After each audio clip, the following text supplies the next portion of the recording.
want to talk today about intimidation. Has there ever been a time in your life when you felt intimidated? What was that like?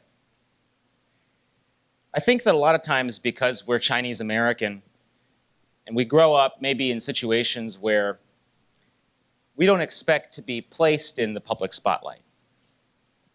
And so maybe sometimes we think we're intimidated giving an interview, or we're intimidated being on TV, or we're intimidated giving a speech. I'm sure you can think back to a time in your own life when you were intimidated. There have been a handful of times in my life when I've been intimidated. One of those times was before I asked my wife out for the first time. And she's here, so I can say that. Another time was when I was 33 years old. In January of 2011, I was sitting in a chair across from Mitt Romney. And people knew Mitt Romney was the former governor of Massachusetts. He'd run for president before, and this was 2011, so he was probably going to run for president again. And I was sitting in a chair across from him when he asked me to be his chief policy advisor. So what do you say at a time like that? The first thing in my mind was, I'm not ready. This isn't for me. I can't do this yet. All the reasons why I was intimidated in that time and in that moment. And I want to share with you 3 words and 3 thoughts that came to my mind. The first is fear. The second is network. And the final one is identity. Fear. We're all afraid of things. There are things in our lives, situations we encounter that make us scared. Fear prevents us from doing things. You know, when I think back to my time as a kid, I am the child of 2 Taiwanese immigrants who moved to the United States in the 1970s so they could provide a better life for their son. I was raised in California, not that far from here, in the San Gabriel Valley. And my parents, I think, always thought that I would be a doctor or something more productive than what I am today. And they always instilled in me, I think, a good work ethic, as I'm sure many of you have had that same experience. But the one thing they didn't want me to be was risky. They didn't want me to take a risk. They didn't want me to be in a situation where I ever had to fear for my livelihood. But the reality of it was that I was probably going to be a very different kind of kid, and I knew that from a very early age. When I was in high school, there's a reason, by the way, that there aren't pictures of me from high school. Many of you probably saw Constance Wu yesterday, and I don't know how many of you have watched Fresh Off the Boat, but I was Eddie Huang. I was the little teenage kid, overweight, in love with R&B and hip-hop. That was me. That's why you don't see any pictures. But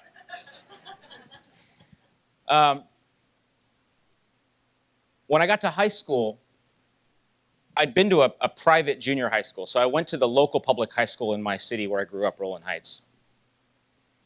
And I got there, I didn't know anybody. And so what's the natural first thing for a kid who doesn't know anybody to do when he's a freshman? I thought I'll run for class president. So I ran for class president, and I lost by a lot. I think I got 4 votes out of a class of 600. I learned 2 very important lessons from that. The first lesson was, don't run for class president when you don't know anybody. Second lesson I learned was that sometimes you can learn more from failure than from success. So I think it's really important in life, and what I found in my own life, to not be afraid to fail, to not be afraid to seek out the path that others might not seek out. So after that, I actually went on to start a couple of different clubs at my school, and I remember having to go from classroom to classroom to try to convince people to join my club. One was a mock trial club, and the other one was a club for kids interested in politics called JSA. These are not exactly the sexiest clubs to be a part of in high school, But I had to go classroom to classroom to try to convince people to join these organizations. But it was that persistence and that desire to pursue things, even in spite of the possibility of failure, that I think started at a very early age.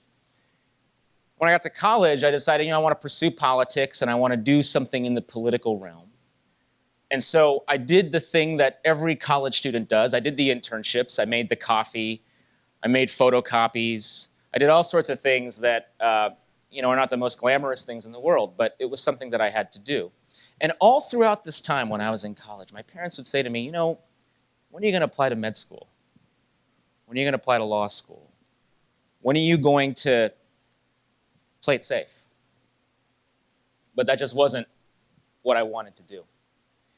And so what I found actually is that many other times past that are times when I've failed in my career. I've failed a lot. In case you haven't noticed, I've lost a lot of elections recently. As a Republican, I've lost a lot of elections recently. But from each of those experiences, from each of those failures came some opportunity. Right after my wife and I got married, we moved to Sacramento so I could work for a guy named Steve Poizner. How many of you know who Steve Poizner is? Okay, handful of you. Steve Poizner ran for governor of California. He ran against another person you may have heard of named Meg Whitman. The reason you haven't heard of Steve probably is because we lost. But in losing that campaign came another opportunity. And that was the opportunity that moved us to Boston, and that was the opportunity of a lifetime when I did get to serve as Governor Romney's chief policy advisor. But that would not have come were it not for failure. And so I do think that in life sometimes we tend to see failure as a dead end. But I think it's really important to see it as a start of a road. The second word I mentioned was network. And this is something that I think is very, very misunderstood by a lot of people. There is the network that you get when you go to a cocktail party and you meet people and you schmooze with them. And that's fine. But there's a network that comes from your own life and your own career and what you do and what people see in you when you work. We've no doubt got a lot of people in this room that are incredibly accomplished, have done great things in their lives. The network that you make from the work that you do, whether it's the product that you produce, the TV script you write, the academic paper you put out, that work, that network is part of who you are and is ultimately a very important part of where you're going to go. For me, as I look back in my own career, my network has been very, very important to me. One of the biggest challenges that I have faced in that network is the fact that very few of my mentors, in fact, I really can't think of any, were Chinese American. None of them were Asian American. And so for me, it was always a little bit strange growing up. It was a little bit strange being in the field of politics and policy and looking around and realizing that the people who were mentors of mine, whose opinions I valued and whose opinions and insights would help to formulate my career, didn't look like me. And I imagine that some of you may be in that experience as well. I'm going to return to that in a minute. But I think network is crucially important. It's crucially important in life. It's crucially important in what you do. For me, as I think back on my own career, I've had the opportunity to have a great network of people that have helped me along the way. And I've tried to pay that forward, and I think it's really important. For me, that comes in the form of mentorship. Mentoring students at Stanford that I teach, people that I meet that want to go into politics.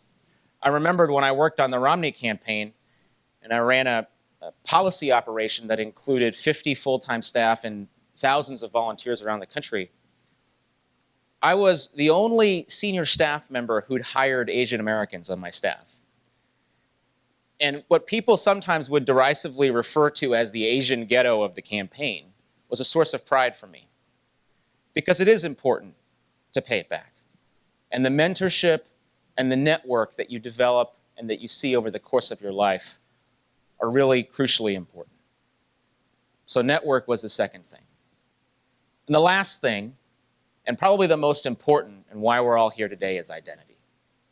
It's an interesting thing when you think about identity, because how is it that you can still preserve what's important to you, your heritage and who you are, as a Chinese American, as an Asian American, but operate in a world and in a place where no one looks like you.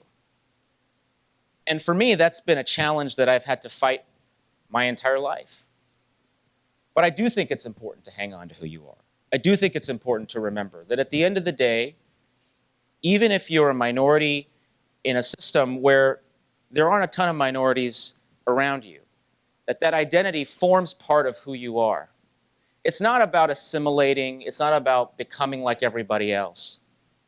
But it's recognizing that, there are differences. I used to get frustrated sometimes because there would be gatherings of other people on staffs that I've worked on before, and they'd go out for happy hours or drinks, and I wouldn't get invited.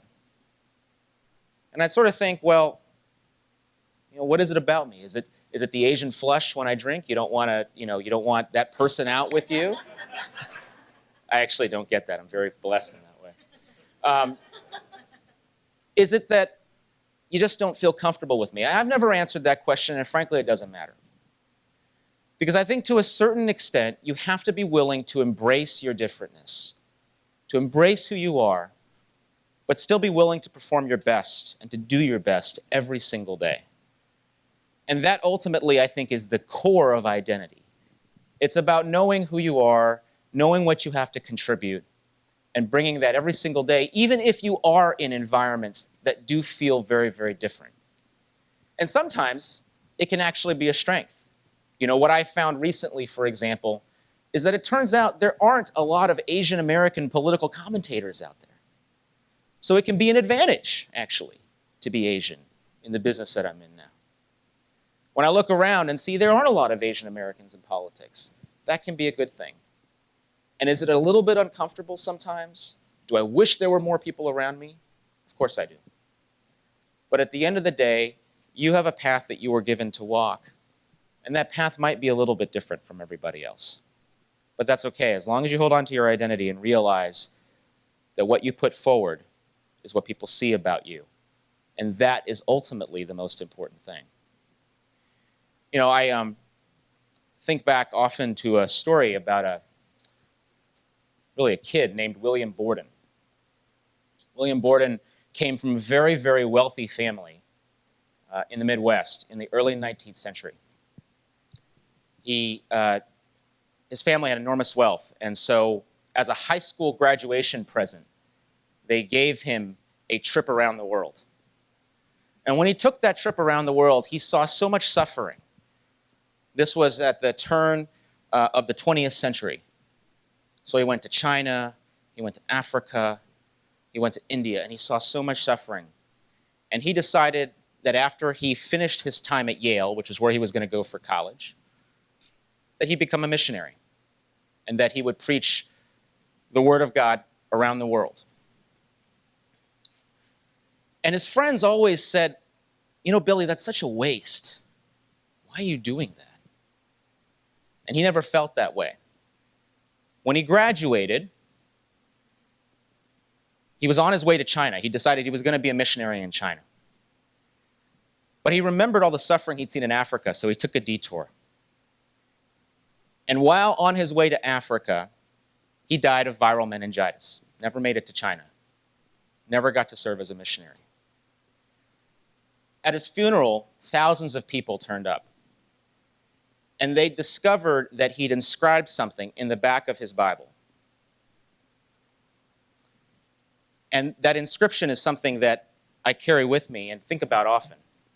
And I want to read it because I make sure I get it right. No reserves, no retreats, and no regrets. So when I thought, sitting there across from Governor Romney, whether I would be paralyzed and intimidated to not do that job, I ultimately decided that no wasn't an answer I could give. And so for me, that was something that changed my life because I didn't want to have any regrets. And I knew it was a great opportunity. And ultimately, even though I knew in my identity I would be different, it was something that I wanted to do. And so I would encourage all of you, when you have the opportunity, to do the same.